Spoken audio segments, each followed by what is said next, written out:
Stephanie Scott est une femme de 26 ans vivant une vie tranquille et s'apprêtant à se marier. Malheureusement, quelques jours avant la date de son mariage, elle va totalement disparaître. La dernière fois où elle a été vue était le dimanche de Pâques 2015 dans le lycée où elle travaillait. Après ça, une enquête remplie de rebondissements va avoir lieu afin de comprendre ce qui lui était arrivé. Pour tout savoir sur la triste et mystérieuse histoire de Stephanie Scott, lançons-nous maintenant dans la vidéo.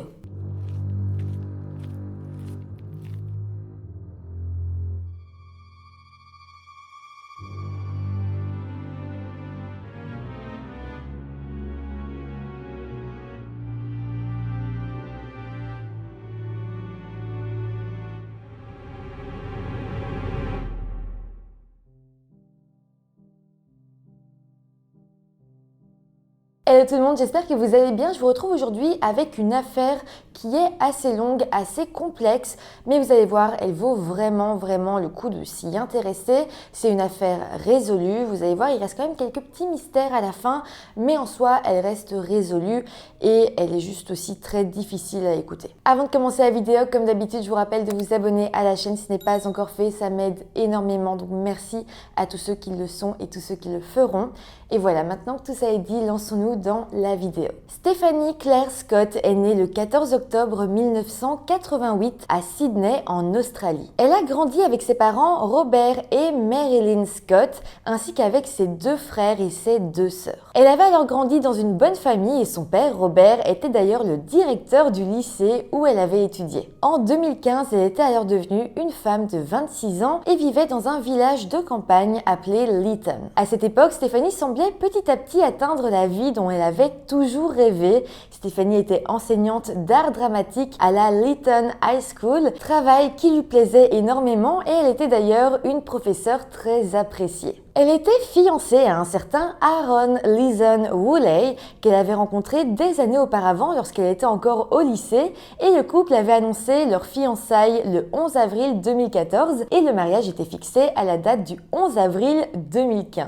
Mais plongeons-nous à présent pendant le mois d'avril 2015, c'est-à-dire pendant les vacances de Pâques et à quelques jours seulement du mariage. Le 3 avril 2015, Stephanie profitait alors de ses congés et elle se reposait à son domicile. À 12h30, Aaron, son fiancé, l'a embrassée pour lui dire au revoir et est ensuite parti à une fête d'adieu pour un ami qui avait lieu dans la ville de Canowindra. En fait, il partait pour le week-end, il devait revenir le 5 avril, donc il passait le vendredi, samedi, dimanche là-bas et c'était une fête où plein d'amis se réunissaient, il passait le week-end dans un chalet et donc voilà, il disait au revoir à sa future femme qu'il allait retrouver quelques jours plus tard. Donc pendant ces 2 jours où Stephanie serait seule, elle avait prévu de finaliser quelques petites choses en prévision de son mariage. Le dimanche 5 avril, Stephanie savait que son fiancé allait rentrer en fin de journée, donc elle s'est dépêchée de terminer les quelques tâches qu'elle s'était fixées. Vers 11h du matin ce dimanche-là, elle est allée chez une de ses collègues de travail afin d'aller chercher les clés de l'école où elle enseignait. En fait, après les vacances, l'école allait reprendre, mais Stephanie, avec son mariage, son voyage de noces,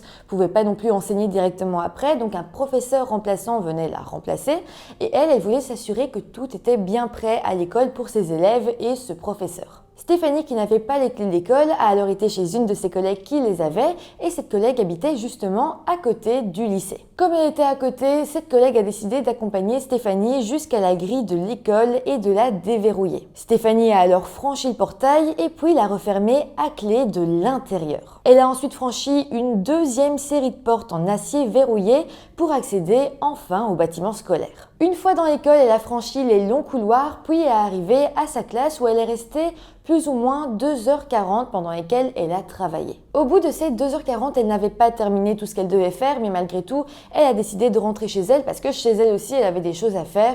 Donc voilà, elle a rangé ses affaires et s'est apprêtée à partir. Pour repartir de l'école, Stephanie devait alors refermer toutes les portes et puis rejoindre sa voiture, une berline Mazda 2010 rouge qui était garée près des grilles de l'école dans la rue Myrtle Street.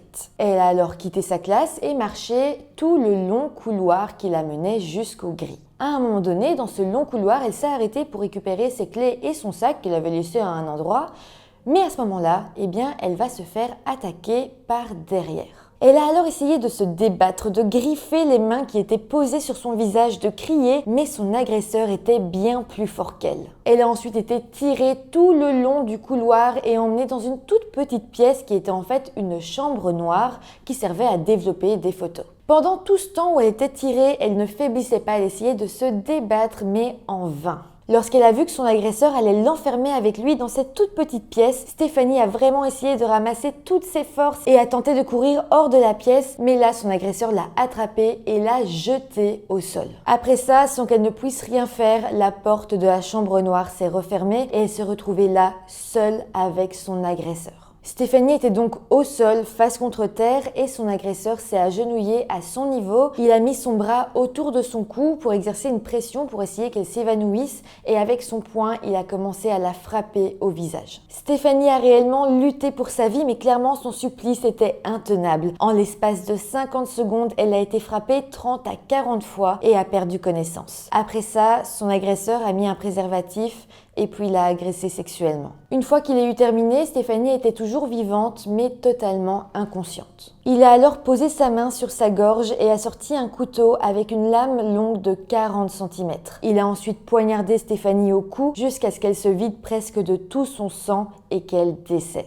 Par la suite, le tueur a posé la lame juste à côté de son corps et puis est reparti de l'établissement scolaire. Au même moment, ce dimanche-là, Aaron, donc le fiancé de Stéphanie, était quelque peu inquiet parce que sa copine ne lui répondait pas. Il est ensuite rentré à leur domicile vers 19h20 et il a alors constaté que Stéphanie ne s'y trouvait pas. Il lui a alors envoyé de nombreux messages sur son téléphone, mais bizarrement, elle ne répondait pas non plus. Aaron a alors décidé de prendre sa voiture et de faire le tour de la ville. Il est passé devant l'école où Stéphanie enseignait, ainsi que devant les maisons de ses collègues et de ses amis, mais Stéphanie ne s'y trouvait pas et sa voiture non plus. Il est d'ailleurs passé dans la rue Myrtle Street, donc là où à la base Stéphanie avait garé sa voiture avant son agression, mais la voiture ne s'y trouvait plus. Aaron de son côté était d'autant plus perturbé de ne trouver la voiture de sa fiancée à aucun endroit dans leur toute petite ville et elle semblait en fait avoir totalement disparu comme si elle avait quitté la ville. Après ça, Aaron s'est alors résolu à rentrer à son domicile et il a alors passé une bonne partie de la nuit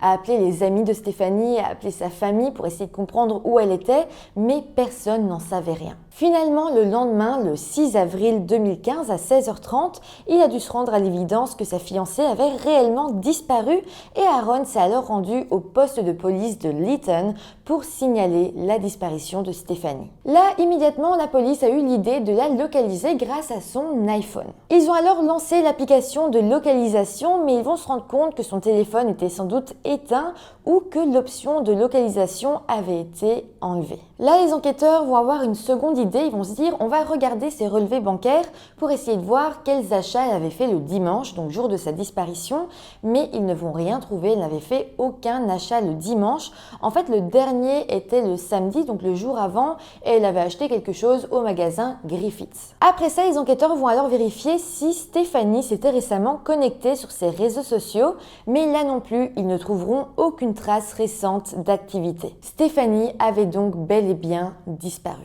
Les proches de Stéphanie vont alors tout doucement être mis au courant de la gravité de la situation et petit à petit, sa famille va commencer à penser que quelque chose de grave aurait pu lui arriver et que peut-être ses jours étaient en danger. Là, les proches de Stéphanie, ses connaissances, sa famille vont décider de prendre les choses en main. Une partie vont alors lancer un appel à témoins sur Facebook et toute une autre partie va lancer une vraie grande recherche dans la ville de Lytton. Ils vont d'ailleurs louer un hélicoptère pour couvrir une zone plus large, mais malheureusement, malgré leurs efforts, ils ne trouveront rien. Le mardi 7 avril, donc 2 jours après la disparition de Stéphanie, la police a alors enfin lancé un appel à témoins officiel sur les réseaux sociaux.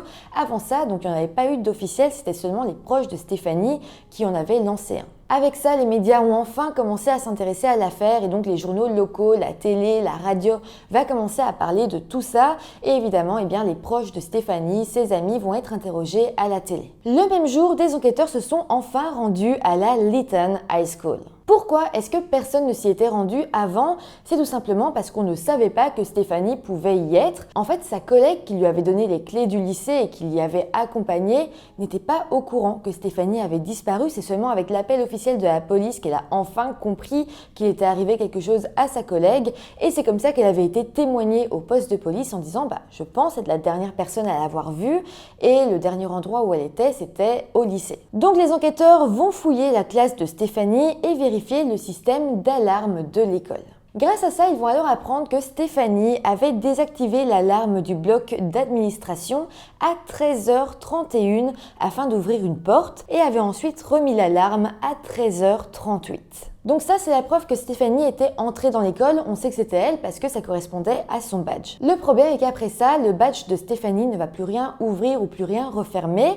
Ça veut donc dire que si l'alarme est restée désactivée, Stéphanie n'est jamais ressortie de l'école. Et donc là, les enquêteurs comprennent que peut-être elle s'y trouve encore. Cette information va très vite devenir virale et le 7 avril, en fin de journée, un grand groupe de personnes composé d'amis de Stéphanie, mais aussi de sa famille et des connaissances, se sont regroupés autour du lycée et ont alors décidé d'y entrer par effraction parce qu'ils étaient persuadés que Stéphanie devait s'y trouver, peut-être encore vivante, ou même qu'elle était retenue quelque part contre son gré. Mais bon, la police est intervenue, a parlé avec le groupe et les a convaincus de ne pas entrer de force dans l'école. Par contre, une personne qui faisait partie de ce groupe de gens va aller voir directement un policier et va lui expliquer que son voisin lui avait dit à lui que le nettoyeur de l'école, qui s'appelle Vincent Stanford, travaillait justement au lycée pendant les vacances et devait donc s'y trouver le jour où Stéphanie a disparu. Peu de temps après, justement, Vincent Stanford est arrivé sur les lieux. Il avait en fait déposé sa mère au travail et rentré chez lui, mais vu qu'il était là, la police a alors décidé de procéder à son arrestation parce qu'effectivement, ils ont trouvé ça très bizarre que justement il arrive sur les lieux à ce moment-là et donc ils se sont dit que le témoignage comme quoi peut-être il était à l'école à ce moment-là pouvait l'incriminer et donc ils ont décidé de l'arrêter. Une fois que Vincent Stanford était au poste de police, les enquêteurs ont décidé de faire un peu plus de recherches sur lui. Ils vont alors apprendre que sa voiture, une Toyota Hilux blanche, avait justement été vue devant l'école le jour de la disparition de Stéphanie. C'était une preuve supplémentaire qu'il s'y trouvait et qu'il pouvait donc être la personne responsable de sa disparition. Évidemment, Vincent sera interrogé et va confirmer le fait qu'il se trouvait bien à l'école pendant le week-end de Pâques pour travailler et nettoyer les classes. Par contre, il va nier connaître Stéphanie ou même l'avoir vue sur place. La police l'a alors relâché parce qu'au final, ils n'avaient pas vraiment plus de preuves contre lui. C'est peut-être anecdotique, mais un des enquêteurs se rappelle qu'au moment où il a laissé Vincent partir, eh bien Vincent s'est retourné et il lui a dit « Eh, bonne chance pour les recherches ». Et puis après ça, il est reparti. Le lendemain, le mercredi 8 avril, vers 11h du matin, Vincent a de nouveau été convoqué au poste de police parce que malgré tout, les enquêteurs étaient sûrs qu'il avait un lien avec l'affaire. Vincent s'est alors représenté une nouvelle fois au poste de police, il a été réinterrogé et il a continué à dire que oui, le week-end dernier, il était bel et bien à l'école, qu'il faisait le ménage, mais qu'il n'a pas vu Stéphanie et que même s'il était de bonne volonté, il ne savait pas vraiment comment aider les enquêteurs. Mais là, la police va décider d'utiliser une technique qui va être de demander à Vincent le plus d'informations et de détails possibles par rapport à cette journée, dans le but qu'à un moment donné, il puisse donner un détail incohérent et arriver à le coincer. Donc là, Vincent s'est exécuté, il a commencé à dire quelles tâches ménagères il avait fait et dira aussi que vers 13h, il avait quitté l'école et avait été au petit supermarché du coin pour s'acheter à manger. Il dira d'ailleurs que c'est sans doute parce qu'il a été à ce petit supermarché qu'il n'a pas croisé Stéphanie ce jour-là, parce que selon lui, il n'en est pas sûr, mais peut-être qu'il a été au supermarché au moment où elle est arrivée dans l'école et c'est comme ça qu'ils ont fait pour ne pas se croiser. Là, les enquêteurs vont décider d'interroger le patron de ce petit magasin pour savoir s'il se rappelait avoir bel et bien vu Vincent ce jour-là. Mais attendez, parce que là, ce que le patron va répondre, c'est assez dingue. Il va dire qu'il était sûr et certain que Vincent n'était pas venu à son magasin ce jour-là, tout simplement parce qu'on était le dimanche de Pâques et que son magasin était en réalité fermé.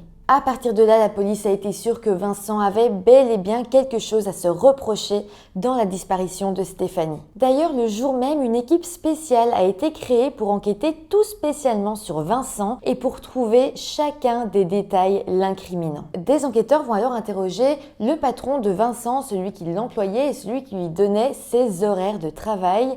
Et là, en l'interrogeant, les enquêteurs vont se prendre une seconde douche froide. On apprendra selon l'employeur de Vincent qu'en réalité, il n'était pas du tout censé se trouver à l'école pendant le week-end de Pâques et n'avait donc pas été employé ces jours-là pour y faire le ménage. Clairement, ça, c'était plus qu'incriminant.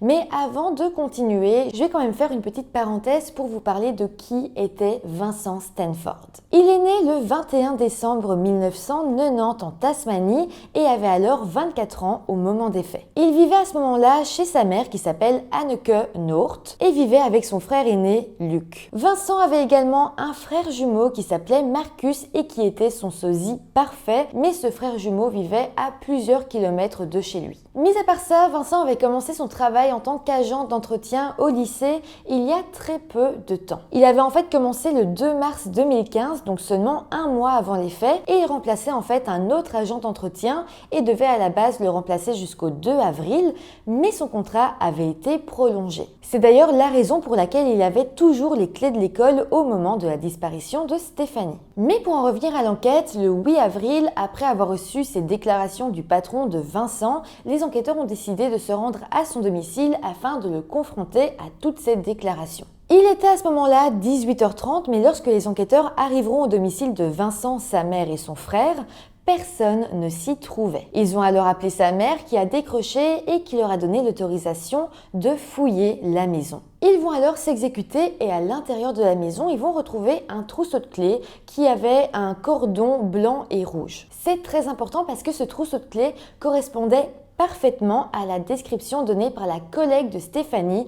En fait, c'était sans aucun doute les clés qu'elle lui avait remises, les clés du lycée, et donc ce trousseau appartenait à Stéphanie. Si c'était bel et bien le sien, eh bien ça venait prouver totalement la culpabilité de Vincent dans cette affaire. Mais ce n'est pas la seule découverte que les enquêteurs feront. En fait, depuis l'avant de la maison, ils vont voir des traces de pneus qui menaient jusqu'à l'arrière-cour de la maison, justement à l'abri de tous les regards. Ils vont alors suivre ces traces et sur le sol, à côté de l'endroit où s'arrêtaient ces traces de pneus, la police a trouvé un préservatif usagé ainsi qu'un emballage de préservatifs ouvert et d'autres encore emballés. De plus, un ruban jaune a été retrouvé sur le sol à proximité, un ruban qui était habituellement utilisé par les peintres en bâtiment. Clairement, la police a vite compris que quelque chose de macabre se cachait derrière tout ça et cette cour arrière va être immédiatement déclarée comme scène de crime. Peu de temps après, Vincent Stanford est arrivé chez lui à bord de sa voiture. On lui demandera alors où il était allé et Vincent répondra simplement qu'il était sorti prendre des photos. La police va alors bel et bien regarder à l'intérieur de sa voiture et ils retrouveront un appareil photo numérique sur le siège passager. Mais ce n'est pas tout. Dans la voiture, il y avait aussi deux grandes plaques d'OSB, des plaques en bois d'OSB, et dessus, il y avait comme un liquide rouge qui ressemblait énormément à du sang. Après ça, la police a alors demandé à Vincent de les accompagner au poste de police parce que tout ça était extrêmement incriminant et Vincent a accepté sans vraiment résister. De plus, et chose très importante, les enquêteurs vont perquisitionner l'appareil photo qui se trouvait dans la voiture. Une équipe d'enquêteurs va alors être chargée de regarder ce qu'il y avait sur ces photos et là, ils vont simplement faire la découverte d'images extrêmement macabres. On y voyait un cadavre humain brûlé au milieu de la broussaille et qui semblait être celui d'une femme. En parallèle, Vincent était interrogé par d'autres enquêteurs, mais il a continué à nier avoir eu un quelconque contact avec Stéphanie. Mais là, les enquêteurs ont quand même remarqué en l'interrogeant que Vincent semblait avoir plusieurs égratignures. Il en avait une en dessous de l'œil, une sur l'arête du nez et puis plusieurs sur les deux bras. Les égratignures avaient l'air assez fraîches, donc on va lui demander comment est-ce qu'il s'était fait ça. Et Vincent a répondu qu'il s'était cogné la tête et heurté à une branche d'arbre une semaine plus tôt. Au même moment, une autre équipe d'enquêteurs avait perquisitionné l'ordinateur de Vincent et en fouillant dans ses fichiers, ils vont se rendre compte que Vincent avait mis en ligne 1 ou 2 jours plus tôt des photos montrant un corps humain en train de brûler, un corps de femme. C'était clairement le corps de Stéphanie. Ces photos avaient donc été prises précédemment. Ça voulait dire que le corps de Stéphanie avait brûlé quelques jours auparavant et donc ça venait prouver que lorsque Vincent a été arrêté plus tôt dans la journée, il revenait justement de l'endroit où il avait brûlé ce corps et il y était retourné pour prendre de nouvelles photos avec son appareil photo. Mais pour en revenir à la découverte sur l'ordinateur, on va se rendre compte que Vincent avait donc mis ses photos en ligne sur des sites, vraiment des sites très macabres, et dessus il avait mis une légende en disant qu'il les publiait parce qu'il trouvait ça très drôle.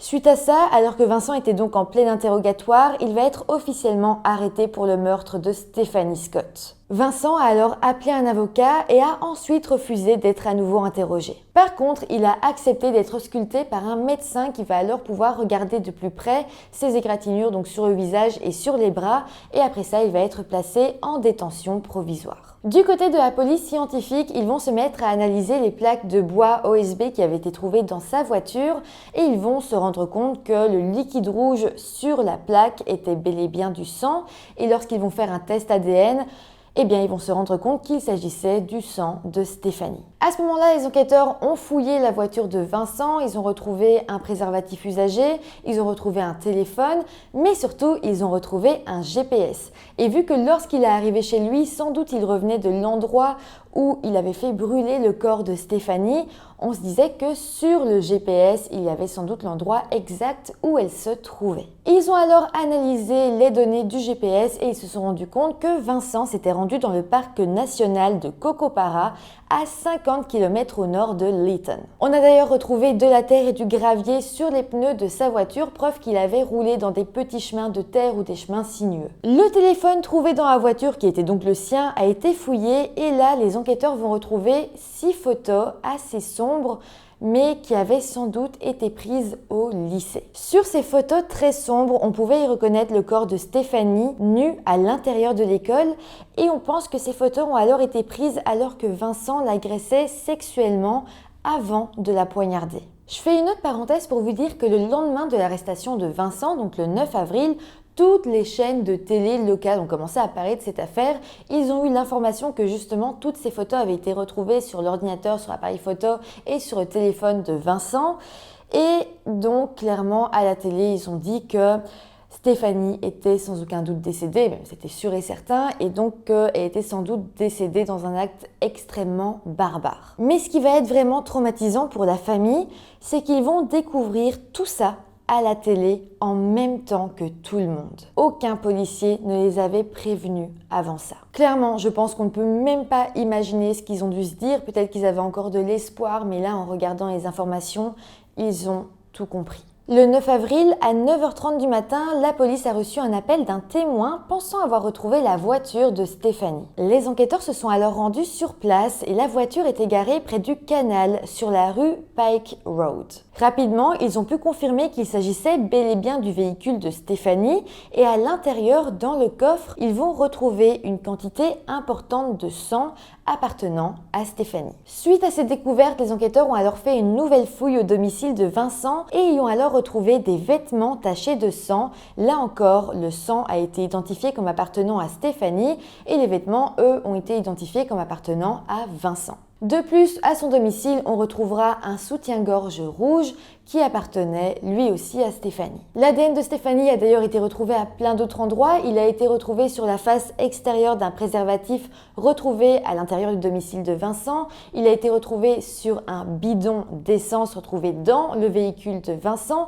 Et il a aussi été retrouvé sur le scotch jaune utilisé par les peintres en bâtiment. Finalement aussi, les enquêteurs vont retrouver à l'intérieur du domicile de Vincent l'arme du crime, c'est-à-dire un couteau avec une lame extrêmement longue. Le couteau avait bel et bien été nettoyé, mais la police scientifique y retrouvera tout de même des gouttes de sang et ce sang lui aussi appartenait à Stéphanie. Mais attendez, parce que les découvertes ne s'arrêtent pas là. Le même jour, l'équipe d'enquêteurs qui était chargée de fouiller l'ordinateur de Vincent vont encore faire d'autres trouvailles. En fait, sur des fichiers bien cachés dans son ordinateur, les enquêteurs vont retrouver des vidéos qui n'avaient pas été prises par Vincent, mais des vidéos qui avaient été sans doute trouvées sur Internet. Ces vidéos étaient prises comme si c'était des caméras de surveillance qui avaient filmé ça et on y voyait des écoliers, on y voyait des femmes, des jeunes femmes, souvent dans des lycées, en train de se faire agresser sexuellement ou même de se faire assassiner. Les enquêteurs verront aussi que le jour avant le meurtre de Stéphanie, Vincent avait fait des recherches Google afin de se renseigner sur les types de couteaux les plus tranchants et sur ceux habituellement utilisés par les tueurs en série. Il s'est ensuite renseigné sur des sites de sécurité sur les menottes les plus résistantes du marché. Donc ça, c'était le 4 avril qu'il a fait ses recherches et le même jour, il a acheté une machette et un couteau sur internet. Mais évidemment, ça prend un peu plus de temps que ça de recevoir ses colis. Donc le 5 avril, jour du meurtre, il n'avait pas reçu ce qu'il avait commandé. Donc pour commettre le meurtre de Stéphanie, il avait utilisé simplement ce qu'il avait à la maison. Par contre, le 14 avril, donc 9 jours après les faits, le colis de Vincent va être reçu par sa mère alors que Vincent était en prison et donc la maman de Vincent va donner le colis aux enquêteurs. Mais pour en revenir à la chronologie des faits, on est donc 5 jours après les faits, le 10 avril, et ce jour-là, une personne va se rendre au commissariat et dira qu'il pense avoir été témoin de quelque chose en rapport avec le meurtre de Stéphanie. Il dira que le 5 avril, jour du meurtre, vers 15h, il avait vu Vincent jeter un ordinateur dans le canal. Suite à ça, une équipe de plongeurs va alors s'y rendre et retrouvera effectivement un ordinateur échoué au fond de ce canal. Il sera séché et là, la police se rendra compte qu'il s'agissait de l'ordinateur de Stéphanie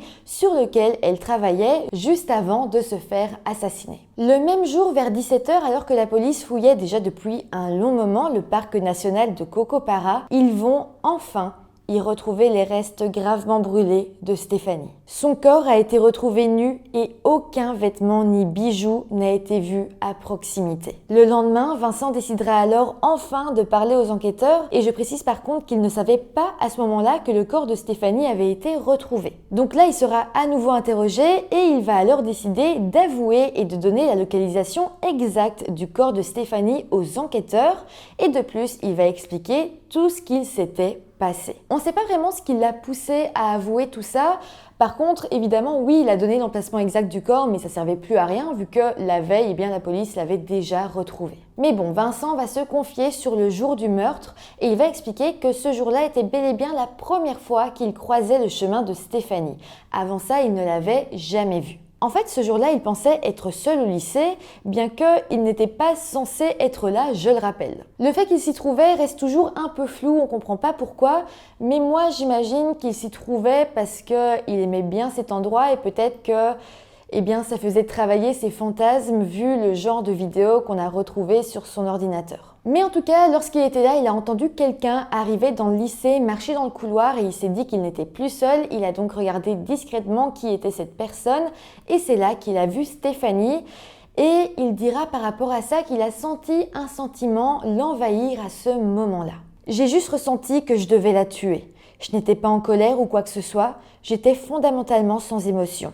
Juste, je savais que je devais la tuer. En fait, à ce moment-là, Vincent a eu l'idée de venir se présenter à Stéphanie pour pas qu'elle ait peur de lui, tout simplement. Et donc, il lui a dit « Bonjour, je suis l'homme d'entretien et je vais travailler. » Et Stéphanie a dit « Bonjour, moi, je viens travailler un petit peu quelques heures. C'est pas compté dans mon horaire, mais voilà, je vais bientôt me marier. » Donc, ils sont vite fait présentés et voilà, les deux ont continué à travailler de leur côté, mais ils savaient qu'ils n'étaient pas seuls. Un peu moins de 3 heures plus tard, Stéphanie a alors décidé de repartir chez elle et à ce moment-là, elle a été voir Vincent et lui a dit « Je rentre à la maison maintenant, passez de joyeuses Pâques ». Vincent a alors su que c'était maintenant qu'il devait agir. Il l'a regardé se retourner, marcher le long du couloir et c'est là qu'il l'a attaqué. Après ça, il l'a tiré vers la chambre noire, l'a agressé sexuellement et ensuite il s'est servi de son couteau qu'il avait justement sur lui par hasard à ce moment-là. Par rapport à ce couteau, c'est assez flou, mais Vincent expliquera que oui, il avait un couteau sur lui, mais c'était en fait parce que ce jour-là, après son travail au lycée, il devait se rendre chez un nettoyeur de couteaux et donc justement, il l'avait dans sa poche au moment où il a agressé Stéphanie. Dans tous les cas, il s'en est servi contre elle et l'a poignardée plusieurs fois au niveau de la carotide. Il a ensuite attendu qu'elle se vide de son sang et puis il est rentré chez lui en laissant la scène de crime telle qu'elle derrière lui. Après ça, il avait mangé en l'espace de 10 minutes seulement et puis il était revenu à l'école. Quand il est arrivé, Stéphanie était alors toujours allongée sur le sol. Il a alors récupéré son couteau et a ramassé plusieurs objets sur le sol que Stéphanie avait laissé tomber. Parmi ces objets, il y avait d'ailleurs son ordinateur dont, rappelez-vous, il s'est ensuite débarrassé dans le canal. Il y avait aussi ses clés qu'il va garder en sa possession, donc c'est un peu bizarre, il va se débarrasser de certains objets mais en garder d'autres. On ne sait pas pourquoi il a fait ce choix, il ne va pas s'exprimer là-dessus. Mais en tout cas, il va aussi garder ses clés de voiture et ça c'est très important parce que grâce à ces clés, il va essayer de retrouver la voiture de Stéphanie. Parce qu'il devait nettoyer la scène de crime, cacher le corps, mais s'il restait la voiture de Stéphanie garée devant le lycée, eh bien ça allait le trahir. Donc à l'aide des clés, il a essayé de retrouver sa voiture et évidemment il va y arriver. Il va alors enfin retrouver sa voiture qui était donc garée proche de l'école sur la rue Myrtle Street et il la conduit jusqu'à l'arrière du bâtiment pour être vraiment à l'abri de tous les regards. Après ça, il est donc retourné dans le lycée, il a porté le corps de Stéphanie et l'a alors emmené jusqu'à sa propre voiture où il l'a enfermé dans le coffre. D'ailleurs, pour essayer d'atténuer un maximum le saignement, c'est là qu'il a décidé d'utiliser les rouleaux de tape des peintres en bâtiment du lycée, donc les rouleaux jaunes, qu'il a enroulés autour de son cou pour essayer que le sang ne puisse pas couler ou en tout cas beaucoup moins. En tout cas, une fois qu'il avait placé le corps de Stéphanie dans le coffre, il est retourné encore une fois au lycée, il a fait le ménage et puis il est retourné à la voiture. Il a alors conduit jusque chez lui, puis a garé la voiture dans l'arrière-cour de sa maison. Donc les traces de pneus que la police avait retrouvées n'étaient pas celles de la voiture de Vincent, mais celles de la voiture de Stéphanie. Donc là, une fois que le corps de Stéphanie ainsi que sa voiture étaient cachés, Vincent a décidé de retourner encore au lycée, mais cette fois-ci à pied pour aller rechercher sa voiture à lui. D'ailleurs, en même temps qu'il a récupéré sa voiture, il a récupéré des plaques de bois OSB qui étaient encore dans l'école. En fait, ces plaques se trouvaient dans la chambre noire et du sang appartenant à Stéphanie avait giclé dessus et c'est des plaques de bois donc le sang s'était incrusté, il ne pouvait pas les nettoyer donc simplement il a pris les plaques de bois, les a mis dans sa voiture et s'est dit qu'il s'en débarrasserait plus tard mais évidemment vous le savez, il n'en a pas eu le temps. Mais en tout cas après ça il est rentré à son domicile en faisant un petit détour vers le canal pour se débarrasser de l'ordinateur de Stéphanie. Une fois rentré, il a repris une dernière fois la voiture de Stéphanie pour se rendre à la station-service et y remplir un bidon d'essence et puis il est rentré chez lui et il a passé la nuit. Le lendemain, le lundi 6 avril, aux petites heures du matin, il a alors repris la voiture de Stéphanie avec toujours le corps de Stéphanie dans le coffre et c'est là qu'il a conduit jusqu'au parc Cocopara. Là-bas, il a déposé le corps sur le sol, l'a déshabillé, lui a enlevé tous ses bijoux et ensuite il l'a aspergé de 20 litres d'essence avant de le brûler totalement. Après ça, il a reconduit la voiture de Stéphanie dans la ville de Lytton et l'a abandonnée sur la rue Pike Road, donc juste à côté du canal. Il avait encore sur lui tous les vêtements de Stéphanie, donc il les a jetés dans une poubelle publique et je précise d'ailleurs que ces vêtements n'ont jamais été retrouvés, même si les enquêteurs ont fouillé quasiment tous les déchets. Après ça, le 6 et le 7 avril, Vincent a continué sa vie normalement et puis le 8 avril a été le jour de son arrestation. Mais avant ça, avant qu'il se fasse arrêter par les policiers, Vincent s'était rendu au parc Cocopara avec son propre véhicule. C'est d'ailleurs en revenant qu'il avait trouvé la police à son domicile et qu'il leur avait donc dit qu'il était parti faire des photos. C'était d'ailleurs effectivement le cas, il était parti faire des photos, mais il avait fait des photos du corps de sa victime. Et d'ailleurs, chose intéressante à noter, c'est que ce jour-là, il y avait des scouts dans le parc Cocopara et ces scouts ont pris sans faire exprès Vincent et sa voiture en photo. En tout cas, après ça, les enquêteurs avaient assez de preuves à son encontre pour lancer un procès. Mais le 20 juillet 2016, Vincent Stanford a plaidé coupable pour son agression sexuelle et pour le meurtre. Le 13 octobre 2016, il a alors été condamné à 15 ans de prison sans période de libération conditionnelle pour agression sexuelle grave et à la prison à perpétuité pour meurtre au premier degré. Donc voilà, autrement dit, jamais il ne pourra sortir de prison. La famille de Stéphanie a évidemment été soulagée de savoir que le meurtrier de leur fille avait été puni pour ce qu'il a fait, mais malheureusement, quelques jours plus tard, le 31 octobre 2016, le père de Stéphanie, Bob Scott, est décédé suite à un accident. En fait, il coupait un arbre et une énorme branche lui est tombée dessus, il est mort sur le coup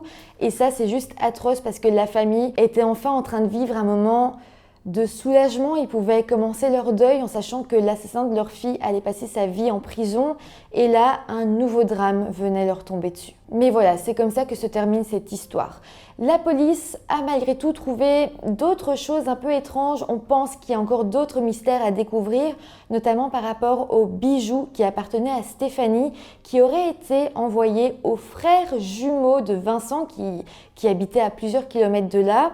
Donc la police a essayé d'enquêter sur lui, il a même été arrêté à un moment donné, mais on n'en sait malheureusement pas plus. En tout cas, n'hésitez pas à me dire en commentaire tout ce que vous avez pensé de cette histoire, à mettre des petits pouces en l'air pour me dire que vous avez apprécié cette vidéo, qu'elle vous a intéressé. N'hésitez pas à vous abonner à la chaîne, ça m'aide beaucoup. Et sinon, moi je vous dis à très bientôt pour une nouvelle vidéo. Bye!